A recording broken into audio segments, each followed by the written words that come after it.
Amantísimo Padre, que mueras en la altura de los cielos, santificado y glorificado sea su nombre, Señor. En esta hora, Señor, te damos gracias por darnos la oportunidad de reunirnos como hermanos, Señor, como iglesia de Reja Sur, Señor. Te queremos pedir la protección, Señor, por la familia que cada uno representamos. Te pido la bendición en el tema de hoy, Señor. Sé tú el que guíe este tema, Señor, en el nombre de Jesús. Amén. Muy bien. Mis hermanos, tengo que confesarle algo. 5 minutos antes de que comenzáramos, Bitoco me escribe y me dice, habemos 3 personas. Yo dije, chuta, ya uno empieza como a ponerse triste, bajoneado, dice 3 personas, chuta, ¿qué estará pasando? Uno dice, y de repente me dice, no, ahora vemos 5. Ya, 5, ya, bien, por lo menos. Y ahora somos 20 personas. Y eso me alegra bastante. Así que, como me alegra bastante, tuve ganas de hacer un tema. Así que, hoy en día, el humano, el ser humano, la persona, tiene mucho miedo. Hay mucho miedo en el interior de la persona.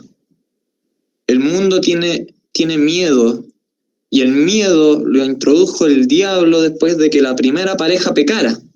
Después una consecuencia del pecado.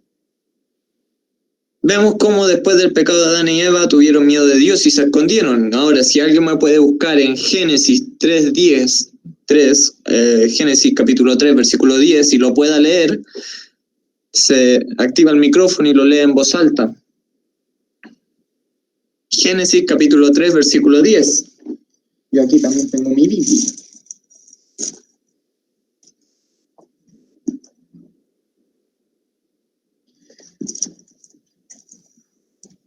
Si alguien por ahí se puede desmutear para leerlo. ¿Leo? Sí, por favor, mi hermana Karina. Ya, dice, él respondió, oí tu voz en el huerto y tuve miedo, estaba desnudo, por eso me escondí. Así es. Y desde ese momento, mis queridos hermanos, el miedo se fue introduciendo en este mundo, en cada mente humana, aún en el reino animal. Todavía en los animales también hay miedo. El miedo fue profundizando sus raíces y extendiéndola haciéndola imposible extirparla sin una ayuda externa al propio ser humano. El miedo, mis queridos hermanos, es un arma letal. Es un arma que ocupa el diablo para destruir nuestras almas.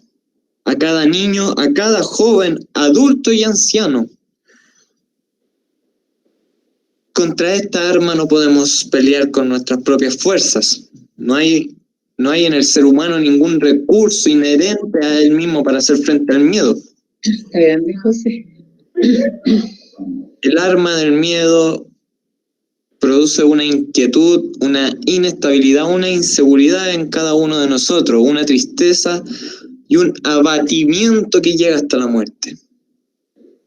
El enemigo tiene un ejército bien organizado para disparar su arma en cualquier ser humano. No importa su edad, no importa su procedencia, no importa su nivel social. Él ataca nomás. Con esta arma puede afectar nuestro sistema nervioso, que es el centro del equilibrio de nuestro organismo. El cerebro, como dice aquí, queda dañado y no percibe la realidad en su debida dimensión. El enemigo utiliza esta arma especialmente para arruinar a la gente y llevarla a una condición de dependencia absoluta de él, o bien en el caso de que se resista a la persona, para aniquilarla. El miedo cambia, mis queridos hermanos, según los tiempos, la edad del individuo y su precedencia, su educación también y las creencias. Pero definitivamente es el miedo auténtico lo que el ser humano siente y tiene la misma consecuencia en todo. La gente, mis queridos hermanos, tiene miedo en muchas cosas. Por ejemplo, yo le puedo preguntar a nuestro hermano Víctor Bitoco, que ¿a qué le tiene miedo? Víctor, ¿a qué le tienen miedo? A las polillas, aquí le tengo terror. A las polillas, bien. Mariana, ¿a qué le tienen miedo?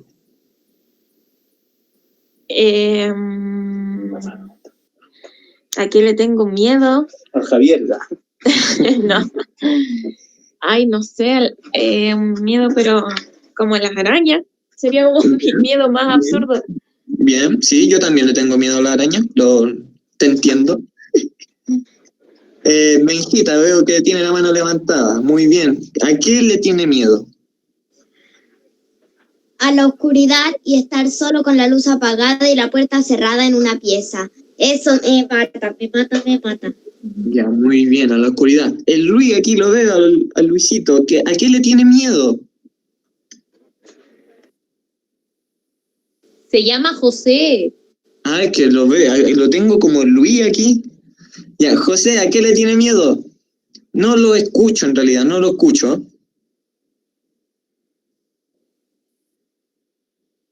No lo escucho, ya, lo vamos a esperar. Por mientras le vamos a preguntar aquí a Mateo, lo veo ahí, a Mateo chiquitito, no sé si querrá hablar para decirnos a qué tiene miedo. O si no, que nos responda el hermano Cristian a qué le tiene miedo. Ahora. ¿Ya? ¿No? No le tiene miedo a nada. Ah, ya, muy bien. Y hermano, ¿a qué le tiene miedo? Muy bien. Bueno, mis hermanos, la gente, la mayoría, tiene miedo al fracaso laboral, al fracaso sentimental, al fracaso social o al rechazo social, a una enfermedad, la muerte, la oscuridad, etcétera, etcétera. Hoy en día la gente tiene mucho miedo de muchas cosas. Y aún así podríamos citar más miedo. Y el miedo mental es la patología de la historia pasada y actual que afecta a todos, pero son los adolescentes los que más lo sienten. El miedo paraliza la vida, paraliza a los individuos, prácticamente los anula. ¿Quieres ver a un hombre hundirse? Haz que tenga miedo de algo. Los sentimientos y las emociones equivocadas pueden enfermarnos, porque cuando permitimos que estos nos posean, entonces se liberan tóxicos fatales en el cuerpo, adrenalina y muchas cosas que atacan nuestro cuerpo, nuestros órganos. El miedo produce más de 1.400 reacciones químicas y libera más de 30 hormonas que enferman y matan. Adán y Eva tuvieron miedo y se escondieron. Abraham tuvo miedo de decir que Sara era su esposa por temor a que lo mataran para robársela y mintió. Jacob tuvo miedo de su hermano y huyó para que no lo mataran. Moisés tuvo miedo de que lo mataran cuando supo que le habían descubierto su crimen y por eso huyó. Saúl y todo su ejército tuvieron miedo de Goliat. Los egipcios temieron a los israelitas tuvieron mucho miedo a sus enemigos. Los marineros que iban en el barco de Jonás tuvieron miedo a la tempestad. Entonces, mis hermanos, sabemos que el miedo está constantemente dentro de nosotros. También los discípulos temieron a ser perseguidos y asesinados después de la muerte de Cristo. Oh, cuántos temores y miedos, y hoy la historia continúa. Así como tuvieron años atrás los profetas, los historiadores de la Biblia, como dice aquí, tuvieron miedo, hoy en día existe aún más miedo. Pero mis hermanos, el antídoto a todo esto dice que Jesús sabe cómo eliminar nuestros miedos, por eso en el Evangelio aparece cientos de veces la expresión no temas. El miedo está presente en la raza humana, pero Jesús sabe con qué clase de miedo tenemos que lidiar cada uno de nosotros porque estuvo en esta tierra y tiene experiencia. Por eso vino a morir en el Calvario, para terminar con nuestros miedos y con aquel que los produce, que es Satanás. La sangre de Jesús es una garantía de nuestra liberación de las cadenas del miedo, no importa de qué naturaleza sea. En la palabra de Dios, mis queridos hermanos, podemos identificar varios pasos que debemos dar para vencer el miedo. Y lo primero, mis queridos hermanos, es confiar. El primer paso, mis queridos hermanos, es aprender a confiar en Dios y en lo que Él nos enseña en su palabra. De nada sirve, mis queridos hermanos, decir que creemos si no hacemos caso de lo que el Señor nos transmite en la Sagrada Escritura, de las promesas que allí se consignan. Existen miles de promesas que Dios en su gran amor y misericordia nos ha hecho a cada uno de nosotros para que las abracemos y hagamos nuestras. Y una de esas promesas nos dice en Juan capítulo 14 versículo 27, si alguien me lo puede leer, por favor. Juan capítulo 14 versículo 27. Leo, Por favor. la paz os dejo, mi paz os doy. No como el mundo la da, yo os la doy. No se turbe vuestro corazón, ni tenga miedo. Amén. Es el mismo Dios quien nos pide que no tengamos miedo, que no nos turbemos, que lo dejemos todo en sus manos. Como dice Mateo 11, 28, 29, si alguien me lo puede leer, si no, lo leo yo. Mateo capítulo 11, versículo 28, 29. Mateo 11. Nosotros. Ya, perfecto, ok. 11, 28 y 29. Capítulo 11, versículo 28 y 29.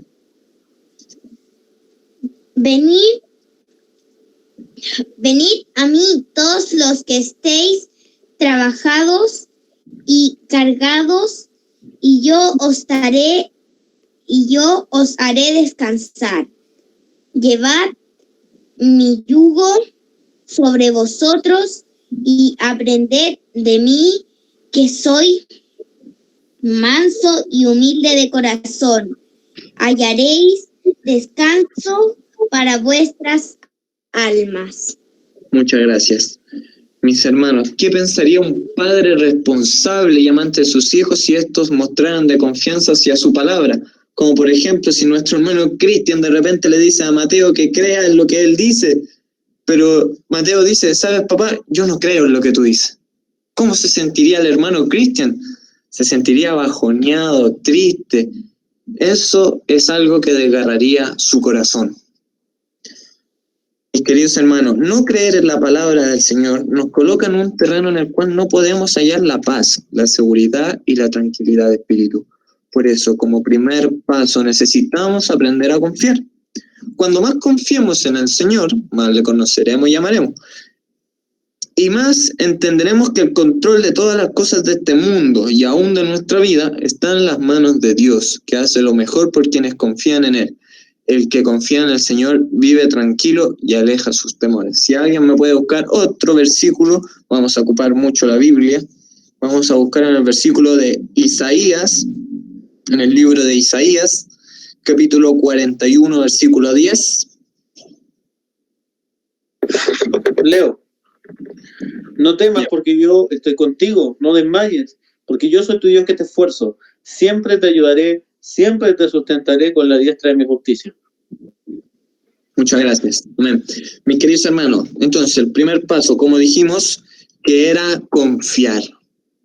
El segundo paso, mis queridos hermanos, y es lo que a mí me gusta, caminar por fe. Es indispensable, mis queridos hermanos, a aprender a caminar por fe y no por vista, tal como nos enseña el apóstol Pablo, o como dijimos una vez pasada que prediqué, que decía ver para creer. Esto significa que cada vez que caemos en una situación que nos infunde temor, debemos fundamentarnos en principios y no en emociones y sentimientos, porque estos son cambiantes como el tiempo. La mayoría de gente vive del alimento que le proveen sus emociones y sentimientos. Si están de buen humor, entonces todo marcha bien. Pero si por cualquier circunstancia externa o interna se pierda la alegría y viene el temor, automáticamente los sentimientos negativos invaden a cada uno de nosotros y los desgastan hasta llevarlo a una enfermedad, inclusive hasta la muerte. Las emociones negativas, mis queridos hermanos, como el temor, el afán, la ansiedad, generan sustancias que afectan a nuestros órganos. El pecado es el mayor productor de miedo. Vivir en armonía con Dios a través de la obediencia a la santa ley aleja el miedo y provoca emociones correctas. Por favor, busquemos Isaías, nuevamente Isaías capítulo 48, versículo 19. Isaías capítulo 48, versículo 19. José. Yo. Ok.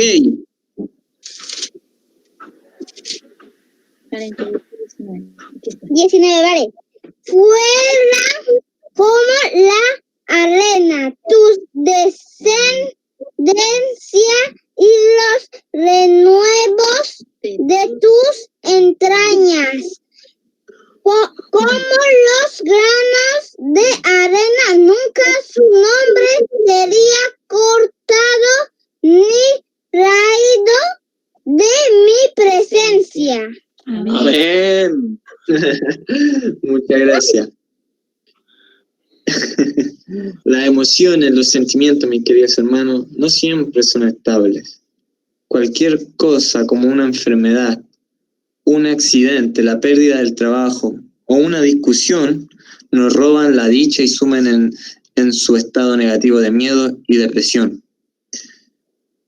Pero cuando nos aferramos a la fe y nos establecemos sobre los principios de la palabra de Dios, entonces el temor se desvanece.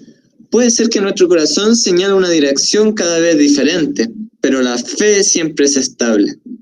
Siempre se aferra, aún así dice el Señor, a los principios que están estipulados en su palabra y no depende de gustos personales, ni de cultura, educación o posición social, porque esto es diferente en todos. Como dice Hebreo 11, capítulo 11, versículo 1, la fe es la certeza de lo que se espera y la convicción de lo que no se ve. La fe ayuda a consolidar los principios que llevan a la victoria a los creyentes.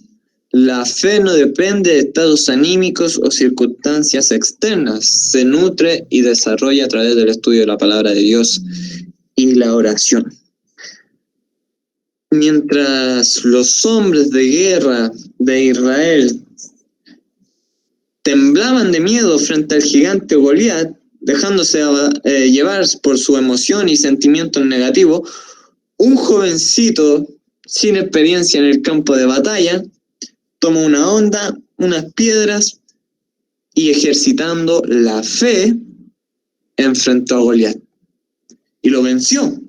David no se dejó envolver por la emoción y sentimientos de derrota. No se evaluó a sí mismo y no se comparó con el gigante como los demás, sencillamente se dedicó a ejercer fe en Dios y terminó con una pesadilla colectiva, o sea, un joven. No tiene límite lo que la fe puede proporcionarnos, porque es una certeza, una convicción que nos coloca en un terreno ventajoso. Porque comprometemos a un Dios y su palabra donde se enseña que Él tiene fe como un grano de mostaza, moverá montañas de dificultades y, cómo no, vencerá sus miedos. Hagamos nuestra la petición que los discípulos le hicieron a Jesús, como dice en Lucas capítulo 17, versículo 5, si alguien me lo puede buscar, que dice claramente, Lucas capítulo 17, versículo 5. Ahí dice la petición que le hacen los discípulos a Jesús, dice Lucas 17, 5. Amén. Ya, No, que le dé nomás. Ya, vamos. Vamos, José. Nuestro lector oficial. Dijeron los apóstoles al Señor, aumentanos la fe. amén. Muy bien. Entonces, la petición que le hicieron los discípulos y lo que nosotros también tenemos que hacer es decirle, aumentanos la fe. Mis queridos hermanos, otro versículo, el libro de Juan, capítulo 10, versículo 10. Juan, capítulo 10, versículo 10. Aquí, Muy bien. ¿10 cuánto? 10, 10.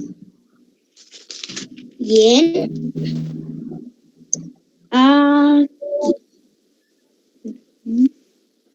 Pero el que anda en noche tropieza porque no hay luz en él. Bien, Juan capítulo 10, versículo 10, ¿cierto? No nos equivocamos.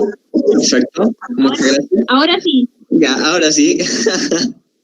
El ladrón no viene sino para hurtar, matar y destruir.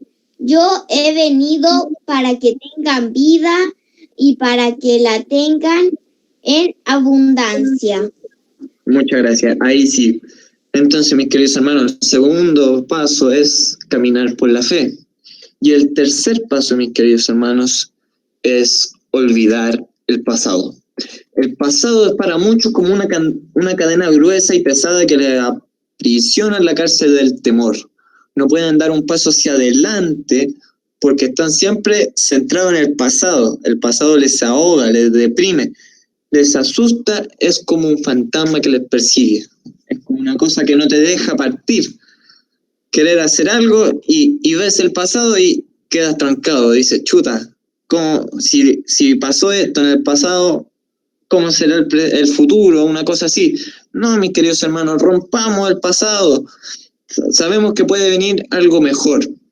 Debemos aprender a romper esa fijación. Como dice en Isaías, versículo 43, versículo 18, si alguien me lo puede leer en Isaías, capítulo 43, versículo 18. Ya, lo tengo. Por 43, 18 dice, ¿Sí? no os acordéis de las cosas pasadas, ni traigáis a memoria las cosas antiguas. Así es. El pasado tiene validez porque es parte de nuestra historia. Sí, está bien. Pero no es una historia completa. Si estamos vivos porque todavía hay esperanza para nosotros, de nada sirve centrarnos en el pasado para vivir en esos recuerdos, lamentándonos de lo que nos hicieron o hicimos o no hicimos.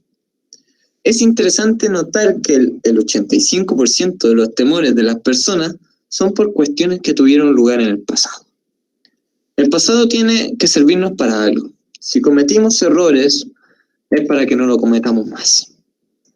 Si fuimos negligentes de alguna manera, para que corrijamos nuestra forma de vivir. Jesús enseñaba a la gente que la solución a todos los problemas pasaba por dejar de hacer lo malo. Lo que fue, ya pasó. Podemos redimir en gran medida nuestro pasado actuando bien en el presente. Habrán cosas que no las podremos restaurar, pero esto queda en las manos de Dios. Sin embargo, sí que podemos escribir una nueva historia, un nuevo capítulo. Los temores que nos llegan, cual eco del pasado, no debemos interpretarlos como amenaza, mis queridos hermanos.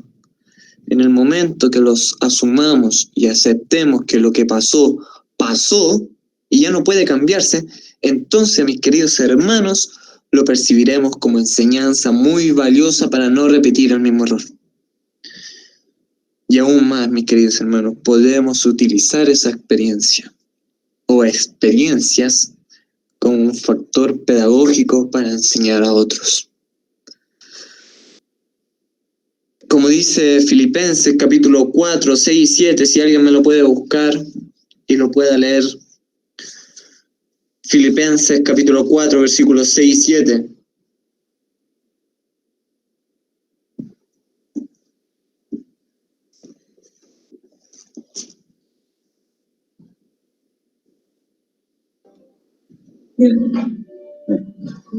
¿Leo? Sí, por favor. Filipenses 4:6. Sí, 4, 6 y 7. Por nada estéis afanosos, sino sean conocidas vuestras peticiones delante de Dios en toda oración y súplica, con acción de gracias. Y la paz de Dios, que sobrepasa todo entendimiento, guardará vuestros corazones y